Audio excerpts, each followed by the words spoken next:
So hello everyone, welcome back to another video. This is me Fiza Sheikh and I will be a guide on this learning journey. So today we are going to understand or our topic is sources of business finance which is from business studies. And in last video, in last session we have seen concept of business finance, also why we need business finance.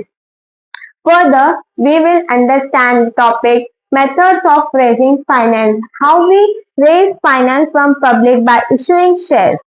तो आज का हमारा जो topic है कि हम लोगों से किस तरह पैसा कलेक्ट कर सकते हैं उनको शेयर बेचकर। और शेयर क्या होता है, शेयर खरीदता है जो उस पर्सन को क्या कहा जाता है, ये सारा टॉपिक और ये सारी नॉलेज हम इस लेक्चर में आज लेंगे। तो लेक्चर के साथ बने रहिए। तो स्टार्ट करते हैं।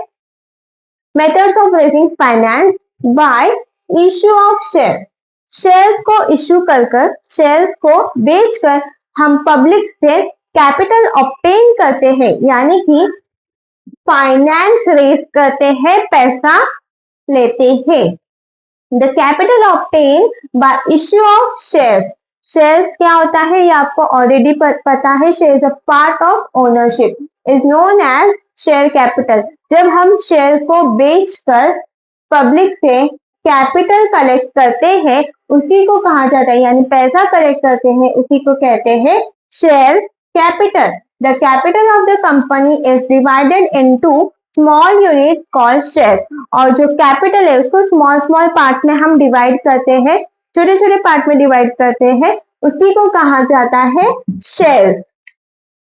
If a company issues 10,000 shares of rupees 10 each, then share capital of the company is 1 lakh rupees. अगर एक कंपनी, एक पर्टिकुलर कंपनी 10,000 शेयर इश्यू कर रही है पब्लिक को, देन उसका पर शेयर का जो प्राइस है, ईच शेयर का जो प्राइस है वो 10 रुपीज है। तो अगर 10 रुपए का एक शेयर है और कंपनी के पास 10,000 शेयर है तो कंपनी कितना कैपिटल ऑब्टेन कर पाएगी? तो कंपनी 1 लाख रुपीज ऑब्टेन कर पाएगी, 1 लाख रुपीज कलेक्ट कर पाएगी लोगों से। The person holding the share is known as share holder. और जो पर्सन शेयर को होल्ड किया, यानी कि जिस पर्सन ने शेयर खरीदा है उस पर्सन को कहा जाता है share holder. Share holder is a member of the company. Next one, there are two types of share. यहाँ पे दो टाइप के शेयर होते हैं, one is equity share and another one is preference share. Now what is equity share? Equity share represent the ownership of the company. जो equity share है वो क्या बताता है? ओनरशिप बताता है कंपनी की। They have a right to vote and right to participate in the management. इन्होंने क्या किया है? ओनरशिप को ओन कर लिया है, यानी कि कुछ पार्ट के, कुछ हिस्से के कंपनी के मालिक बन गए हैं और साथ ही साथ उनको कुछ राइट दिए जाते हैं, right to vote in meeting, right to vote और right to participate in management. Management में भी वो हिस्सा ले सकते हैं, अपना ओपिनियन, हमारे जो परसेप्शन है वो हम कंपनी को दे सकते हैं, because we invested money in company. ठीक है। नेक्स्ट वन हमारा है एडवांटेजेस। मेरिट्स क्या होते हैं? तो क्या मेरिट्स होते हैं देखते हैं। फर्स्ट वन है हमारा परमानेंट कैपिटल। जो इक्विटी शेयर है वो एक क्या है? परमानेंट कैपिटल है, जो कि लॉन्ग टर्म के लिए होता है, लॉन्ग टर्म के लिए इन्वेस्टमेंट करना है, then we will choose equity share capital. Equity share capital is important source of finance for long term. Long term के लिए जब कंपनी को पैसे की नीड होती है तो कंपनी पब्लिक को इक्विटी शेयर इश्यू करती है। ठीक है। तो जो इक्विटी शेयर होता है ये एक परमानेंट कैपिटल होता है, और अगर लॉन्ग टर्म के लिए इन्वेस्ट करना है इक्विटी शेयर में, अगर हम लॉन्ग टर्म के लिए इन्वेस्टमेंट करें तो वो एक तरह का हमारा परमानेंट कैपिटल हो जाता है। सेकेंड वन है हमारा no charge on asset. Company के जितने भी एसेट्स होते हैं उन पे कोई भी चार्ज नहीं किया जाता। जैसे कि for raising funds by issuing equity share, a company does not need to mortgage its asset. Company अपना कोई भी एसेट मॉर्गेज पर नहीं रखती है।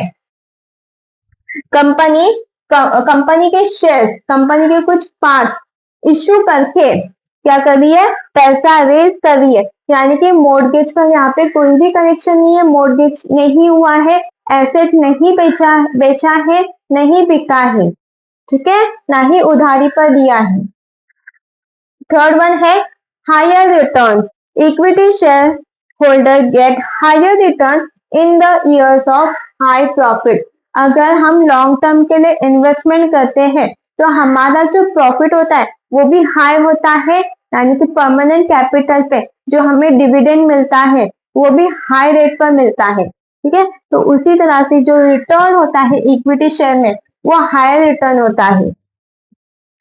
नेक्स्ट है control. They have right to vote and right to participate in management. अगर हमने इक्विटी शेयर में इन्वेस्टमेंट किया है, अगर मैं इक्विटी शेयर होल्डर हूँ तो यहाँ पे मेरे पास एडवांटेज है कि मैं वोटिंग में पार्टिसिपेट कर सकती हूँ, साथ ही साथ मैं मैनेजमेंट में भी पार्टिसिपेट कर सकती हूँ। कंपनी के हर एक डिसीजन में मैं पार्टिसिपेट करती हूँ, बिकॉज मैंने यहाँ पे इक्विटी शेयर में इन्वेस्टमेंट किया है। कुछ ओनरशिप को, कंपनी के कुछ ओनरशिप को मैंने यहाँ पे ओन कर लिया है। मैं कंपनी की शेयर होल्डर हूँ, मैं कंपनी की ओनर हूँ, तो यहाँ पे हम कंट्रोलर भी हो जाते हैं। Last but not the list is no burden on company. Payment of equity dividend is not compulsory. अगर प्रॉफिट हुआ तो हाई रेट पर प्रॉफिट मिलेगा इक्विटी शेयर होल्डर को।